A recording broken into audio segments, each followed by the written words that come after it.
I did the 2019 retreat, and that's when I heard Joe talk about changing boxes, and something clicked in my head. I could change my box. I was in an abusive marriage for about 20 years. And when I knew that it was time for me to walk out, I knew this was not going to be easy. This was going to be a hard choice that I was making, but I had to make it. But what I didn't expect was that the divorce process was going to be so abusive as well.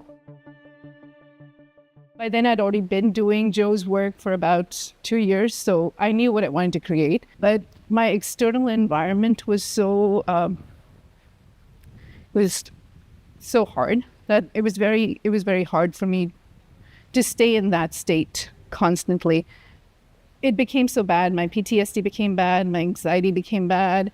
I started having panic attacks at work to the point where I had to stop work because I couldn't work. I started having panic attacks. And I was doing my meditations. I was listening to a lot of testimonials, looking for testimonials, someone to say that, you'll get through this abusive marriage, this contentious divorce, it'll all come to an end.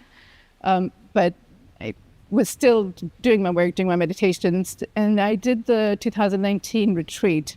And that's when I heard Joe talk about changing boxes, and something clicked in my head. I could change my box.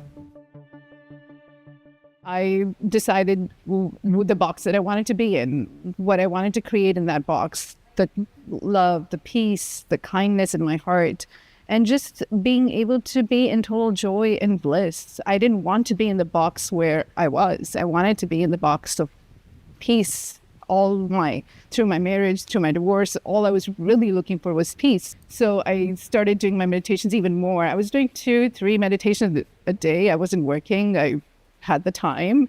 I was listening to testimonials. I was constantly staying in that state and just reminding myself, I'm going to create the peace. I'm going to create the peace. I'm going to create the peace, and it's going to come to me. And it took 3 years. It took 3 years for the divorce to get finalized. But when it did, I'm in complete disbelief. I don't know how I got what I got. I don't know how I got more than what I could have ever expected in my wildest dreams. I didn't know I was going to walk out alive. I didn't know I was going to survive. It was such a dark place. But here I am. I'm thriving. Life is beautiful. I have peace in my heart. Every day, I still wake up every day, still in disbelief, still in gratitude, and still thanking God and creating more and just loving the life that I live. And the reason I wanted to do this was because I wanted to pass it on. I wanted others in my situation to know it's possible. I did it. You can too.